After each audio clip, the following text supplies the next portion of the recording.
Hola a todos, bienvenidos a totpadlibra.com. En este vídeo vamos a hablar sobre los sistemas de seguridad del vehículo. Los sistemas de seguridad de un vehículo se clasifican en dos grupos, la seguridad activa y la seguridad pasiva. La seguridad activa, o también conocida como primaria, son aquellos elementos de seguridad que tienen la finalidad de evitar que se produzca un posible accidente. La seguridad pasiva, o también conocida como secundaria, son aquellos elementos de seguridad que reducen el daño producido a las personas en caso de que haya accidente. Los sistemas de seguridad activa intentan evitar que se produzca el accidente. Y si se produce, los sistemas de seguridad pasiva aminoran los daños. Ejemplos de seguridad activa son el sistema de alumbrado, el sistema de frenado, el buen estado de los neumáticos, el aire acondicionado, el volante. Ejemplos de seguridad pasiva son el cinturón de seguridad, los sistemas de retención para menores, el airbag, el casco, la carrocería. Vamos a profundizar sobre los elementos de seguridad activa. En primer lugar, hablaremos sobre el alumbrado. Las luces de un vehículo sirven para ver y para ser vistos. Las lámparas de xenón emiten una luz potente, blanco-azulada, más similar a la luz natural que las tradicionales. Consiguen una mayor iluminación y su vida útil es 4 veces mayor que una lámpara incandescente. Las luces adaptativas adecuan la zona iluminada por los faros a las necesidades del conductor. Por ejemplo, en una curva, las luces normales enfocarían recto, dejando poco visible la parte de la calzada que le interesaría ver al conductor. En cambio, con las luces adaptativas, los faros giran en función del movimiento del volante para conseguir enfocar la parte de la vía adecuada. En cuanto a los frenos, existen diversos tipos. El más conocido es el freno de servicio, que se activa con el pedal de freno. En caso que fallaran los frenos de servicio, con el mismo pedal se puede activar el freno de socorro. Se activa pisando varias veces seguidas el pedal de freno. Este freno actúa a una rueda de cada lado del vehículo, que pueden ser o bien las dos delanteras, o bien las dos traseras, o una delantera y una trasera. Además, existe el freno motor. Este freno es difícil de comprender, sobre todo si no se ha conducido nunca. Para simplificarlo, vamos a decir que consiste en utilizar la relación de marchas del propio motor para aminorar la velocidad. El cuarto freno es el freno de estacionamiento. Es más conocido como el freno de mano y únicamente sirve para mantener el vehículo inmóvil en una pendiente. Desde hace unos años, en los vehículos, se incorporó un dispositivo llamado ABS. Tiene la función de evitar que las ruedas se bloqueen, impidiendo el derrape. Si las ruedas directrices de un vehículo se bloquearan, el conductor perdería el control del vehículo. Además, el sistema ABS disminuye la distancia de frenado en la mayoría de los casos. No siempre, ya que su eficacia también depende de otros factores, como la adherencia de los neumáticos al terreno.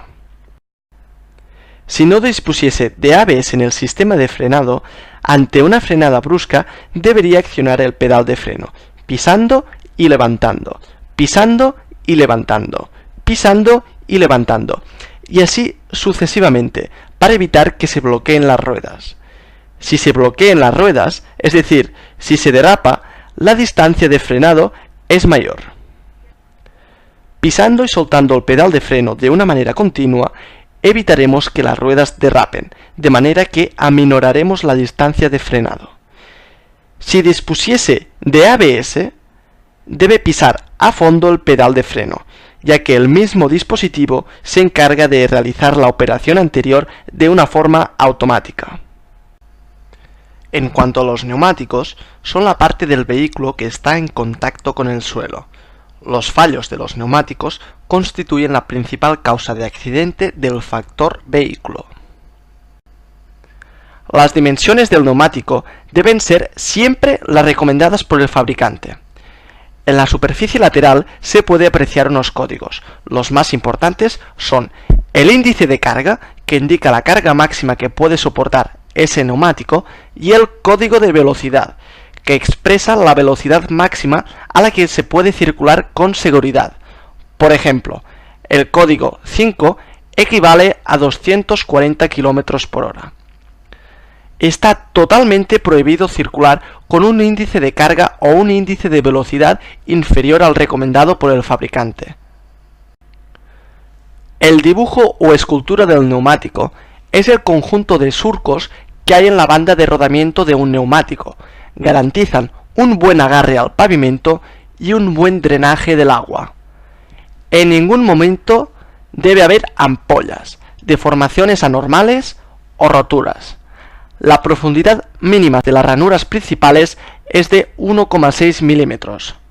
Aún así, es aconsejable sustituir los neumáticos cuando la profundidad sea inferior a 2 milímetros.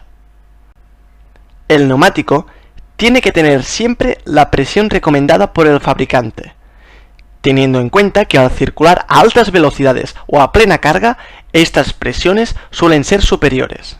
Si la presión de inflado es inferior a la recomendada, el neumático sufre calentamiento y deformaciones, desgastándose sobre todo por los bordes y aumentando el riesgo de reventón. Si la presión de inflado es superior a la recomendada, el desgaste se sitúa en el centro. Además, disminuye la superficie de contacto con el pavimento y por tanto disminuye la adherencia. Cambiemos de tema y hablemos de seguridad pasiva. El elemento más conocido es el cinturón de seguridad. Tiene la finalidad de retener y proteger al conductor y al resto de los ocupantes en caso de colisión. Están obligados a hacer uso del cinturón de seguridad no solo los conductores y pasajeros de turismos, camiones, vehículos mixtos adaptables, etc., sino también los ocupantes de motocicletas con o sin sidecar y ciclomotores cuando estén dotados de estructura de protección y cinturones. En estos casos, no se está obligado a utilizar el casco de seguridad. Están exentos de la obligación de llevar el cinturón de seguridad tanto dentro de poblado como fuera de poblado aquellos conductores que efectúen la maniobra de marcha atrás o estacionamiento y aquellas personas provistas de un certificado de exención por razones médicas o discapacitados. También están exentos de la obligación de llevar el cinturón de seguridad, pero en este caso solo en vías dentro de poblado, los conductores de taxis cuando estén de servicio, los distribuidores de mercancías cuando realicen varias operaciones seguidas de carga y descarga, los conductores y pasajeros de vehículos de servicios de urgencia y las personas que acompañen a un alumno durante el aprendizaje con el vehículo de autoescuela. En cuanto a los menores de 12 años, en principio deben ir atrás, pero podrán estar en los asientos delanteros siempre y cuando utilicen un dispositivo homologado que se adapte a su talla y peso. Excepcionalmente, podrán hacer uso del cinturón de seguridad de los asientos delanteros si su estatura es como mínimo de 135 centímetros. Normalmente, los dispositivos de seguridad de un vehículo no están adaptados a los niños. Por este motivo, es obligatorio el uso de unos dispositivos de retención homologados para menores que se adapte a su peso y altura. Nunca hay que llevar un niño en brazos, en un frenazo puede salir despedido. Se debe tener en cuenta las siguientes recomendaciones. Es peligroso tener el airbag delantero del copiloto activado si en el asiento hay un dispositivo de retención para menores. Por este motivo, en este caso se debe desactivar el airbag. El asiento central trasero es el más seguro ya que es el que resulta menos afectado por los impactos laterales. La colocación adecuada del dispositivo de retención de menores es en sentido contrario de la marcha del vehículo, es decir, que el niño esté de espalda a la carretera. El airbag es un cojín hinchable que se hincha en apenas unas milésimas de segundo al producirse un impacto. Su función es frenar suavemente la deceleración de los ocupantes causado por un impacto y evitar que se golpeen contra el interior del vehículo. Debe llevarse siempre conectado, excepto si se coloca en el asiento delantero una silla infantil, como ya hemos explicado anteriormente. El airbag no es eficaz si no se usa el cinturón de seguridad, ya que en caso de accidente frontal, la cabeza chocaría contra el airbag cuando aún se esté inflando. Debido a la fuerza con que el airbag se despliega, podría empeorar el riesgo de accidente. El casco es un elemento que protege la cabeza y la cara y reduce un 30% el riesgo de sufrir lesiones mortales. Los que más protegen son los integrales, ya que a diferencia de los cascos abiertos protegen la parte inferior de la cara y la mandíbula. Están obligados a utilizar el casco de seguridad los ocupantes de ciclomotores y motocicletas con o sin sidecar que no dispongan de una estructura de autoprotección ni cinturón de seguridad. Además de ser un elemento de protección pasiva, también es un elemento que hace más visibles a los usuarios que lo lleven puesto. Por lo tanto, se verá mejor si elegimos un color vivo y llamativo. Esperamos que les haya interesado este vídeo.